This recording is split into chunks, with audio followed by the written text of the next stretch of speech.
दिएको छ अनि फ्याक्ट्री एक्स को फ्रिक्वेन्सी दिएको छ, त्यस्तै फ्याक्ट्री वाई को पनि फ्रिक्वेन्सी नम्बर अफ वर्कर्स मात्रै दिएको छ। मैले यसलाई सल्युसन गर्नको लागि अब के इन्फर्मेसन चाहिन्छ त्यो अनुसारको यो टेबलको फर्मेट बनाउँदैछु अहिले है। टेबलको फर्मेट चाहिँ मैले सोलुसनलाई हेरेर बनाउँदैछु अहिले। एफ त्यसपछि यहाँनिर चाहिँ यो भयो, यो फ्याक्ट्री वाई को लागि पनि यसरी नै एफ को लागि यहाँ हुन्छ, अरु बाँकी इन्फर्मेसन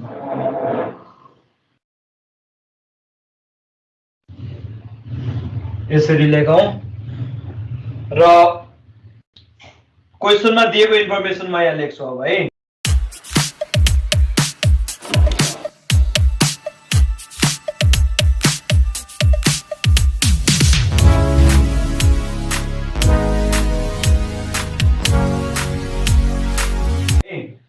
डेली वेज दिएको छ रुपीज मा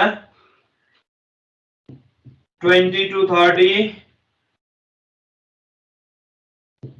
30 to 40, 40 to 50, 50 to 60, 60 to 70, 70 to 80 र 80 to 90 यसरी दिएको छ है। यो चाहिँ डेली वेज भयो। त्यस्तै फ्याक्ट्री एक्स को नम्बर अफ वर्कर्स यहाँ दिएको छ, म लेख्छु 15, 30, 44, 60, 30, 14 र 7 दिएको छ। त्यस्तै फ्याक्ट्री वाई को नम्बर अफ वर्कर्स कति छ, फ्याक्ट्री वाई को नम्बर अफ वर्कर्स यसलाई पनि यहाँ लेखौं, गर्नुहोस् 25, 40, 60, 35, 20, 15 र 5 दिएको छ।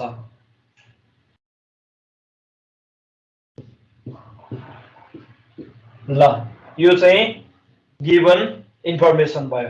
अब फर्स्टमा हामीले टेबल नै कम्प्लिट गर्नु पर्यो अनि त्यसपछि क्याल्कुलेसनको कुरा पछि गरौँला। यहाँ यसले सोधेको के हो भने in which distribution do you think that mean is more representative and also test for normality of these two distributions and interpret the result on the basis of the information given below भनेको छ हो। यसमा मैले एडिसनली के थप्न खोज्दैछु भने test of normality भनेको के हो र त्यसपछि मीन इज मोर रिप्रेजेन्टेटिभ भनेको के हो, यसको मिनिङ बुझ पहिला है। मीन इज मोर रिप्रेजेन्टेटिभ भन्यो भने कोएफिसिएन्ट अफ भेरिएसन सोधेको हो। यसको क्लु वर्डहरु कोएफिसिएन्ट अफ भेरिएसन को क्लु वर्ड के छ भनेर मैले यसभन्दा अगाडि नै मैले तिमीहरुलाई भनिसकेको छु। त्यो भिडियो पनि पठाएको छु मैले, भिडियो पनि छ, त्यो हेरेको छैन लेखेको छैन भनेदेखि हेरेर त्यसपछि कपीमा लेख्ने त्यो मोस्ट इम्पोर्टेन्ट कुरा हो। जस्तो अहिले नै आइसक्यो यहाँ कोएफिसिएन्ट अफ भेरिएसन क्वेशनमा कहीँ भनेको छैन मीन इज मोर रिप्रेजेन्टेटिभ भन्दियो, त्यो सीबी हो भनेर छुट्याउन सक्नु पर्यो नि। त्यसपछि टेस्ट फर नर्मालिटी भनेको छ। नर्मालिटी टेस्ट गर्ने भनेको के हो, नर्मालिटी टेस्ट गर्ने भनेको कोर्डोसिस हो, कोएफिसिएन्ट अफ कोर्डोसिस भने त्यहाँ कोएफिसिएन्ट अफ कोर्डोसिस कहीँ लेखेको छैन। टेस्ट अफ नर्मालिटी भन्यो भने सँगसँगै मैले यसैमा तिमीहरुलाई के पनि गराउन खोज्दैछु भने स्कुनेस कोएफिसिएन्ट अफ स्कुनेस पनि म यसबाटै क्याल्कुलेसन गर्छु, जबकि त्यो क्वेशनमा दिएको चाहिँ छैन। फेरि कोएफिसिएन्ट अफ स्कुनेस भनेर क्वेशनमा सोधेको छैन, तर पनि मैले क्याल्कुलेसन गरेर देखाउँछु, स्कुनेसको पनि म मेजरमेन्ट गरेर देखाउँछु है। भनेपछि हामीलाई स्कुनेस, कोर्डोसिस र कोएफिसिएन्ट अफ भेरिएसन चाहियो। कोएफिसिएन्ट अफ भेरिएसन को लागि फर्मुला हामीसँग के छ, सीबी को फर्मुला मीन अपन स्ट्यान्डर्ड डेभिएसन। त्यस्तै स्कुनेस को हो भने स्कुनेस अब काल पर्सन्सबाट क्याल्कुलेसन गर्ने हो भने त्यसमा मीन मोड स्ट्यान्डर्ड डेभिएसन चाहिन्छ। होइन भने हामीले मोमेन्ट बेसबाट गर्ने हो भनेदेखि म्यु 3 स्क्वायर बाइ म्यु 2 क्युब गर्यो भने स्कुनेस आइहाल्यो हो। त्यस्तै कोर्डोसिसमा पनि पर्सेन्टाइल बेसिसको फर्मुला पनि छ हामीसँग भने अर्को मोमेन्ट बेस्ड फर्मुला पनि छ। मोमेन्ट बेस्ड फर्मुला लगाए भने सजिलोसँग आउँछ, त्यही भएर म मोमेन्ट बेस्ड फर्मुला युज गर्न खोज्दैछु। भनेपछि हामीलाई मिन, त्यसपछि स्ट्यान्डर्ड डेभिएसन, अनि Q1 त चाहिँदैन, Q2 Q3 र Q4 चाहिन्छ है। यसमा सोधेको चाहिँ नर्मालिटी भनेको छ, कोर्डोसिस मात्रै सोधे हो भने मैले स्कुनेस पनि यसमा थपेर हैन, कोएफिसिएन्ट अफ स्कुनेस पनि मैले यसबाटै क्याल्कुलेसन गरेर देखाउँछु। त्यसको लागि फर्स्टमा हामीलाई चाहिन्छ mid value. Mid value x कति हुन्छ पहिला यो गरिहालौं। 20 र 30 को बीचमा 25 35 45 55 65 75 र लास्टमा छ 85। त्यसपछि अघि मैले तिमीलाई इन्फर्म गराइसकेको छु कि यसमा मैले मोमेन्ट फाइन्ड गर्दाखेरि स्टेप डेभिएसन कसरी युज गर्न सक्छौं त। त्यसको लागि मैले यो फर्मुला युज गर्दै छु कि d dash equal to x minus a upon s भन्ने फर्मुला लगाएर खाली normally d equal to x minus a गरेर अनि fd square fd cube fd power 4 गर्दियो नि हैन। त्यो गर्दाखेरि नम्बरहरु ठुलो ठुलो आउने समस्या आयो। त्यो भएर यसलाई सानो बनाउनको लागि, अझै सानो बनाउनको लागि s ले डिवाइड गर्दियो भने सजिलो हुन्छ। यो के भयो भने x minus a को ठाउँमा कति राखौं भने यो x हरु मध्येको बीचको लगभग बीचमै पर्ने 55 छ अपन s भनेको यो क्लासको क्लास हाइट 10 छ, 10 राख्दियो। सम्झिराख a को भ्यालु 55 र s को भ्यालु 10 लिएका छौं हामीले है। यो गर्यो भने 25 - 55 डिवाइड बाइ 10 गर्यो भने कति हुन्छ हेर त। 25 - 55 गर्दाखेरि 30 डिवाइड बाइ 10 गर्दा -3, 35 - 55 -20 डिवाइड बाइ 10 गर्दा -2, यो -1 0 1 2 3 है। d को भ्यालु यो भयो। अब यसबाट हामीले फ्याक्ट्री x को लागि पनि हामीले सुरुको 4 वटा र मोमेन्टहरु हामीले क्याल्कुलेसन गर्नुपर्ने हुन्छ। 4 वटा र मोमेन्ट चाहिन्छ किनभने μ2 μ3 μ4 चाहिन्छ नि। त्यो सेन्ट्रल मोमेन्टको लागि हामीलाई 4 वटै र मोमेन्टहरु चाहिन्छ। 4 वटा र मोमेन्टको लागि fd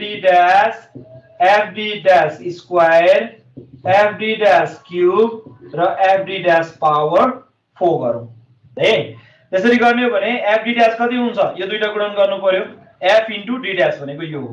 15 * -3 -45 अनि 30 * 2 -60 44 * -1 -44 60 * 0 0 30 * 1 30 14 * 2 28 र 7 * 3 21 भयो है। त्यस्तै fd dash स्क्वायर भनेको fd dash * d dash गर्नु पर्यो है। यो के भन्छ दुईवटा कलमहरु मल्टिप्लाई गर्ने 45 * 3 गर्ने। यो टोटल पनि गर्दै गर्नुपर्छ। यो टोटल भ्यालुहरु चाहिँ गर्दै गर है। टोटल भ्यालु कति आउँछ त्यो तिमीहरु गर्दै गर। यो हुन्छ 135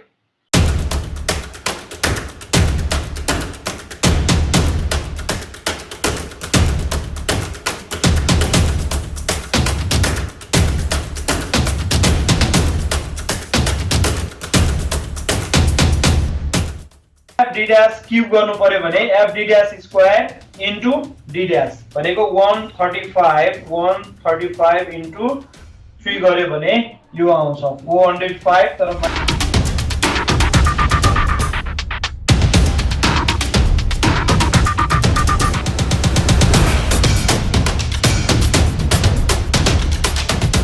ए टोटलिङ गर्दै गर।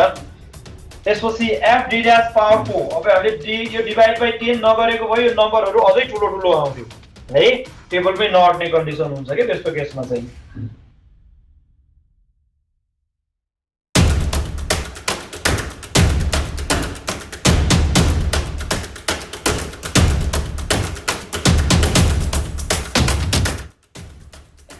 त्यसपछि उदाहरण फ्याक्ट्री y को लागि पनि एक्ज्याक्टली यही प्रोसेसबाट अब हामीले के गर्नुपर्ने हुन्छ, यो टेबल फाइन्ड आउट गर्नु पर्यो।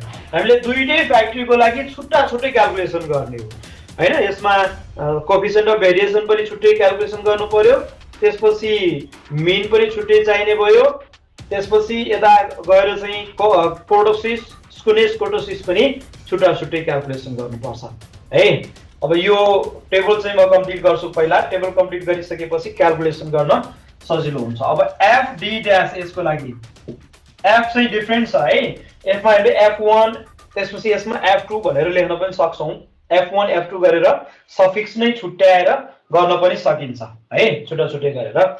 तर अहिले चाहिँ मैले क्याल्कुलेसन गर्ने बेलामा फ्याक्ट्री एक्स को छुट्टै फ्याक्ट्री वाई को छुट्टै गरौँला।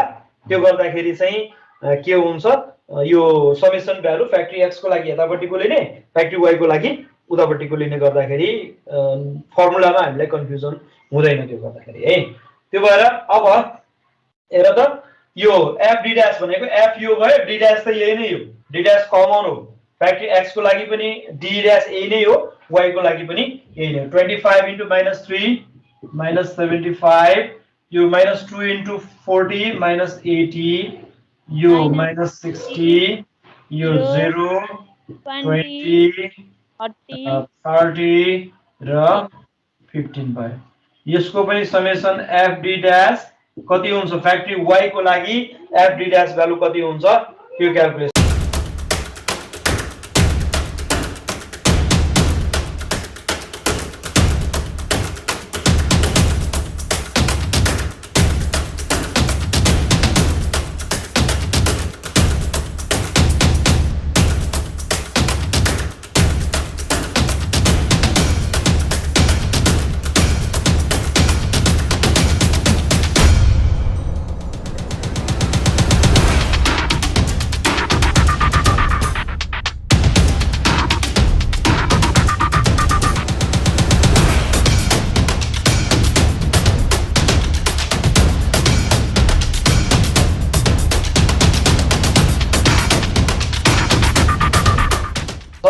यसमा n को भ्यालु पनि हामीलाई चाहिन्छ, फ्रिक्वेन्सी पनि टोटल गर्नुपर्छ। ल, यो टेबलको साइज चाहिँ यो भयो। यसलाई हामीले पुरै कम्प्लिट गरिसकेपछि त्यसपछि हामी क्याल्कुलेसनमा फ्याक्ट्री एक्स को लागि क्याल्कुलेसन छुट्टै गर्ने, फ्याक्ट्री वाई को लागि क्याल्कुलेसन छुट्टै गर्नुपर्छ। टोटल भ्यालुहरु चाहिँ यो भयो। अब मेनली हामीलाई अलिकति गाह्रो पर्ने भनेको यही टेबल कन्स्ट्रक्सन गर्न टाइम लाग्ने। गाह्रो भनेको मतलब क्याल्कुलेसनमा स्क्वायर गर्नु पर्यो, क्यूब गर्नु पर्यो हैन, त्यसको लागि टाइम टोटल पनि गर्नु पर्यो, त्यो भएर टाइम चाहिँ यसमा लाग्न सक्छ। र मोमेन्ट क्याल्कुलेसन गरौँ फ्याक्ट्री एक्स को लागि, अनि सेन्ट्रल मोमेन्ट क्याल्कुलेसन गरौँ। त्यो गरिसकेपछि त्यहाँ कोएफिसिएन्ट अफ भेरिएसन पनि त्यहीबाट आउँछ, स्कुनेस पनि त्यहीबाट आउँछ, कोर्डोसिस पनि त्यहीबाट आउँछ। हामीले खास सोधेको क्वेशनमा कोएफिसिएन्ट अफ भेरिएसन र के सोधेको छ, कोर्डोसिस सोधेको छ। तर मैले स्कुनेस पनि यसबाटै क्याल्कुलेसन गरौँ भन्ने चाहिँ मैले त्यो प्लानिङ, त्यो मतलब अरु एक्स्ट्रा क्वेशन चाहिँ मैले त्यसरी दिन खोजेको हो। मैले फ्याक्ट्री एक्स को लागि यो र मोमेन्ट्सहरु फर्स्ट 4 र मोमेन्ट्सहरु म क्याल्कुलेसन गर्छु। फ्याक्ट्री एक्स को लागि फर्स्ट र moment mu1 dash equal to summation f d dash by n into h, यो फर्मुला छ। यसमा भ्यालु राखौं। समेसन f d dash भनेको फ्याक्ट्री x को लागि कति आएको छ, -70 डिवाइड बाइ n को भ्यालु छ 200 into 10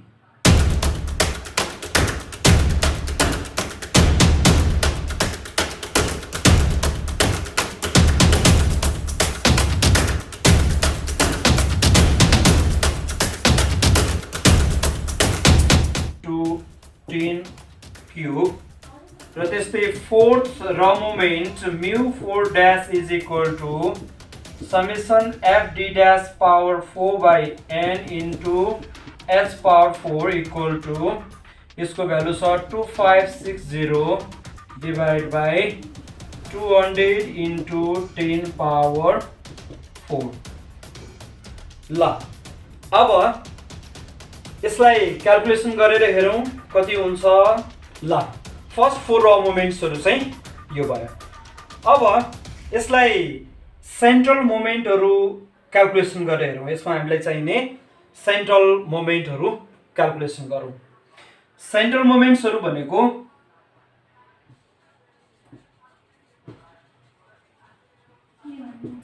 central मोमेन्ट्सहरुमा first central moment μ1 त अलवेज 0 हुन्छ, यो क्याल्कुलेसन गर्दा पनि नगर्दा पनि केही फरक परेन। त्यस्तै μ2 चाहिँ के हुन्छ, μ2 dash minus μ1 dash whole square. μ2 dash को भ्यालु चाहिँ कति छ भने μ2 ड्याश को भ्यालु यहाँ माथि आएको छ 224 माइनस μ1 ड्याश कति आएको छ माइनस 3.5 स्क्वायर गर्ने। अब यसको भ्यालु कति हुन्छ हेरौँ त, माइनस 3.5 स्क्वायर 3.5 स्क्वायर अनि त्यसपछि माइनस 224 गर्ने हो भने 211.75 हो, 211.75 211.75 भयो।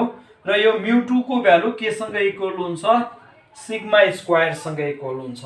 हामीलाई थाहा छ μ2 भनेको सिग्मा स्क्वायर हो। त्यस्तै μ3 पनि क्याल्कुलेसन गरौँ।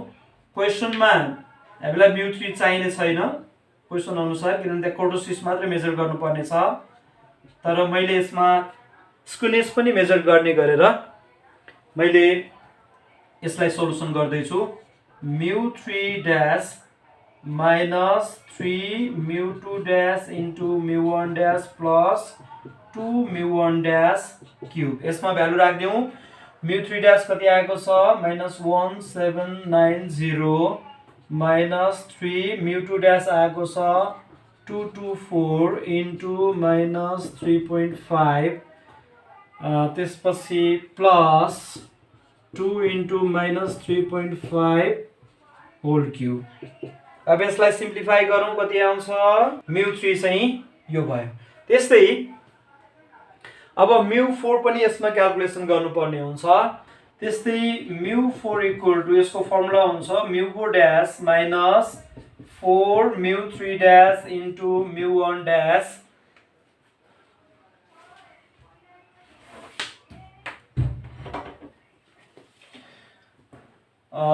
Plus 6 μ2 dash into μ1 dash square minus 3 μ1 dash power 4 यो हुन्छ।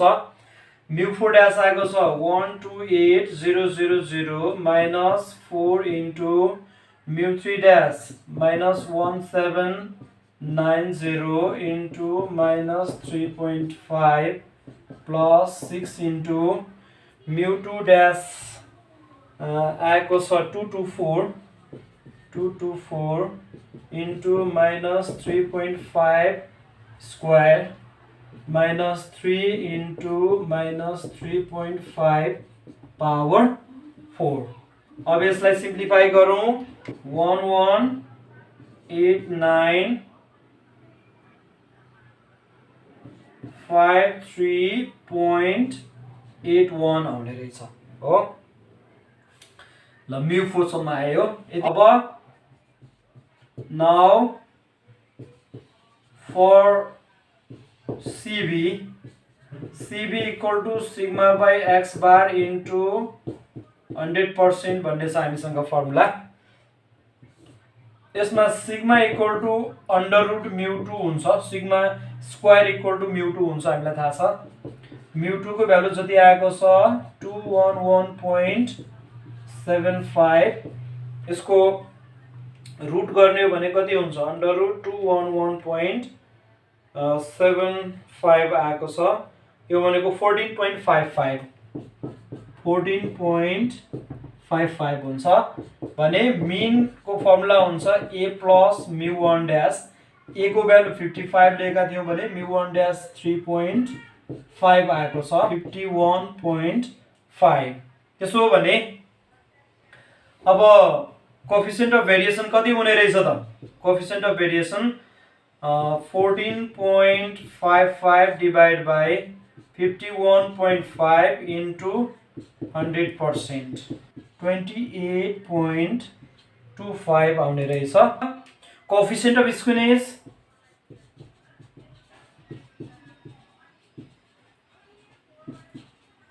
beta 1 equal to mu3 square by mu2 cube. mu3 आएको छ 476.25 स्क्वायर अपन mu2 को भ्यालु चाहिँ कति आएको छ यसमा भने mu2 को भ्यालु आएको छ 211.75 को क्यूब गर्नु पर्यो।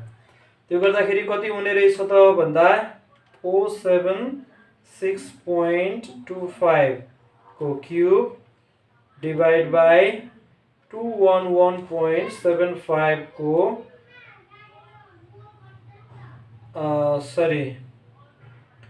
476.25 को स्क्वायर डिवाइड बाई 211.75 को क्यूब गर्ने हो भने 0.038 आउने रहेछ। यो चाहिँ पोजिटिभ भ्यालु नै हो भनेको the distribution is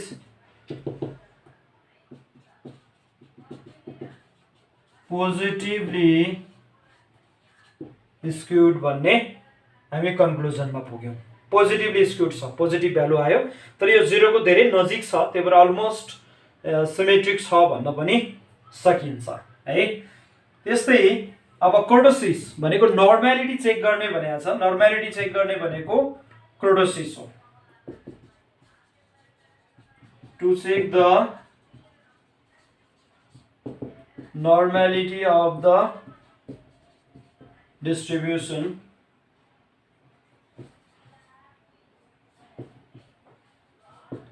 coefficient of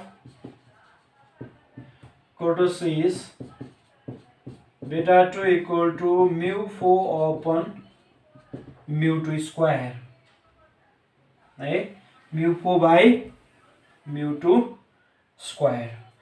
mu 4 को भ्यालु कति आएको छ भने 118953.81 अपन mu 2 चाहिँ कति आएको थियो mu 2 211.75 को square 2.65 which is less than 3 भन्दा कम छ भनेपछि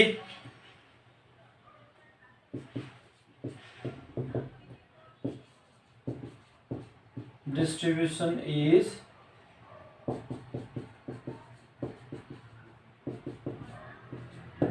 प्लेटिकोटिक। डिस्ट्रिब्युसन के रहेछ प्लेटिकोटिक रहेछ। फ्याक्ट्री वाई को लागि र मोमेन्ट्सहरु र मोमेन्ट्स mu1 dash भनेको summation fd dash by n into h यसमा कति छ -150 by 200 into 10 mu2 dash equal to summation fd dash square by n into h square यो भनेको 570 by 200 into 10 square। Third raw moment fd dash cube by n into h cube minus 780 divided by 200 into 10 cube। त्यस्तै mu4 dash भनेको summation fd dash power 4 by n into h power 4 यो भनेको 3390 divided by 200 into 10 power 4। यो भ्यालुहरु calculation गरेर हेरौं कति हुन्छ। अब यसबाट हामीले के गर्नुपर्ने छ भने सेन्ट्रल मोमेन्टहरु पत्ता लगाऊ। यसको आधारमा सेन्ट्रल मोमेन्ट्स सुरुको चारवटा सेन्ट्रल मोमेन्ट्सहरुमा mu1 अलवेज 0 हुन्छ, mu2 भनेको mu2 dash minus mu1 dash square म्यु 2 ड्यास आएको छ 285 माइनस माइनस 7.5 स्क्वायर। त्यस्तै म्यु 3 इक्वल टु म्यु 3 ड्यास माइनस 3 म्यु 2 ड्यास इन्टु म्यु 1 ड्यास प्लस 2 म्यु 1 ड्यास क्युब। यो गर्ने हो भने म्यु 3 ड्यास आएको छ minus 3900 minus 3 into 285 into minus 7.5 plus 2 into minus 7.5 को क्युब। त्यस्तै म्यु 4 इक्वल टु म्यु 4 ड्यास माइनस 4 म्यु 3 ड्यास म्यु 1 ड्यास प्लस 6 म्यु 3 ड्यास इन्टु म्यु 1 ड्यास माइनस 3 सरी यो म्यु 2 ड्यास इन्टु स्क्वायर हुने भयो है माइनस म्यु 1 ड्यास पावर 4। यसमा भ्यालु राखौँ म्यु 4 ड्यास भनेको 16500 minus 4 into minus 3900 into minus 7.5 plus 6 into म्यु 2 ड्यासको भ्यालु हुन्छ 285 into minus 7.5 square minus 3 minus 7.5 power 4। अब यसको भ्यालु कति हुन्छ क्याल्कुलेसन गरेर राखौँ। हामी कोएफिसिएन्ट अफ भेरिएसनमा जाउँ फेरि for CB equal to sigma by X bar into 100%। Sigma भनेको अंडर रूट म्यु 2 हो। म्यु 2 कति आएको छ 228.75। इसको रूट गरौँ कति हुन्छ 15.12 भयो। त्यस्तै एक्स बार भनेको a प्लस म्यु 1 ड्यास भन्ने फर्मुला छ 55 प्लस म्यु 1 ड्यास अहिले कति आएको छ माइनस 7.5। यो भनेको 55 माइनस 7.5 गर्दा 47.5 आयो। इसको मतलब अब इसको कोएफिसिएन्ट अफ भेरिएसन कति हुने रहेछ सिग्मा 15.12 र एक्स बार छ 47.5 इन्टु 100%। यो आउँछ 31.83% भने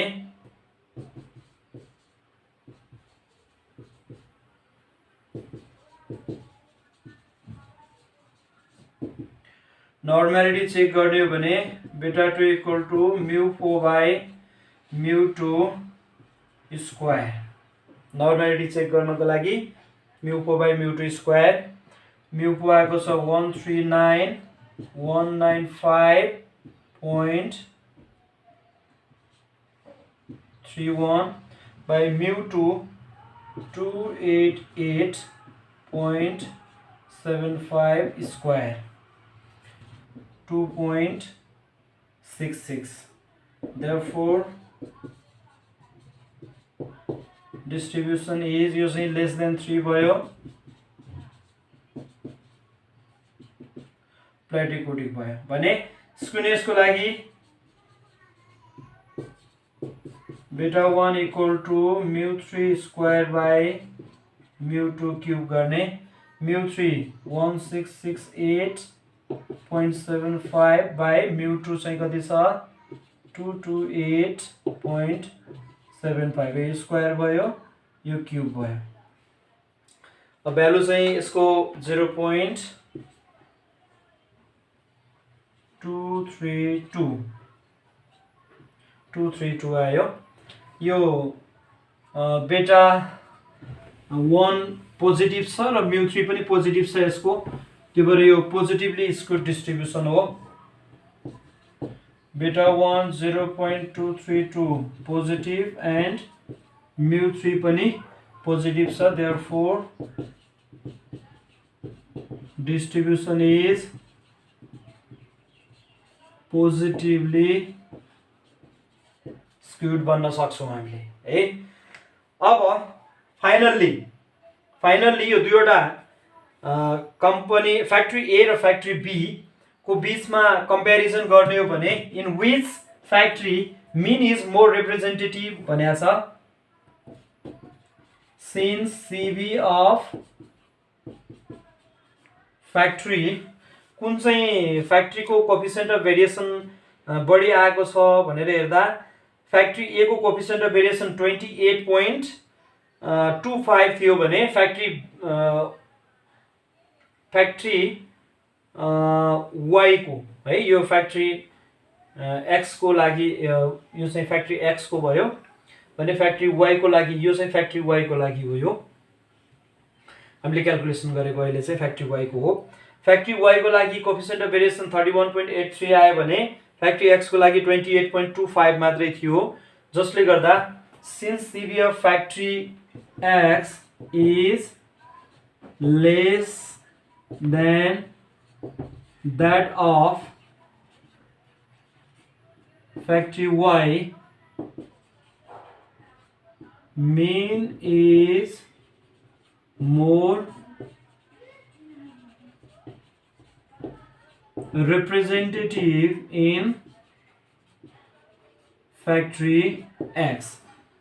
factory X को CB कम आयो भने त्यहाँ के रहेछ mean more representative रहेछ भने अब नर्मालिटी को कुरा गर्ने हो भने फ्याक्ट्री एक्स को यो कोफिसिएन्ट अफ कर्टोसिस चाहिँ कति आएको थियो भने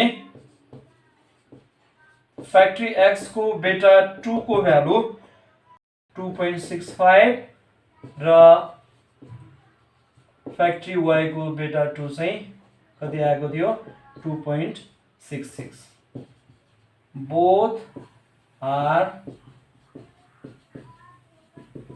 प्लेटिकोटिक। मैले बेटा 2 को इन्टरप्रिटेसन यहाँ लेखिसकेको छु है। बेटा 1 बेटा 2 को फ्याक्ट्री एक्स को लागि पनि लेखिसकेको छु तर बोथमा हेर्ने भने दुवै के रहेछ प्लेटिकोटिक रहेछ तर यो mean is more representative in factory X भन्ने कन्क्लुजनमा पुग्यौं हामी। ल यसरी दुईवटा डिस्ट्रिब्युसनहरु दिएको छ छुटाछुटै भने पनि हामीले के गर्न सक्छौं skewness kurtosis common variable X same छ फ्रिक्वेन्सी डिफरेन्ट दिएको छ दुईटा फ्याक्ट्रीको हामी यसरी गर्न सक्छौं।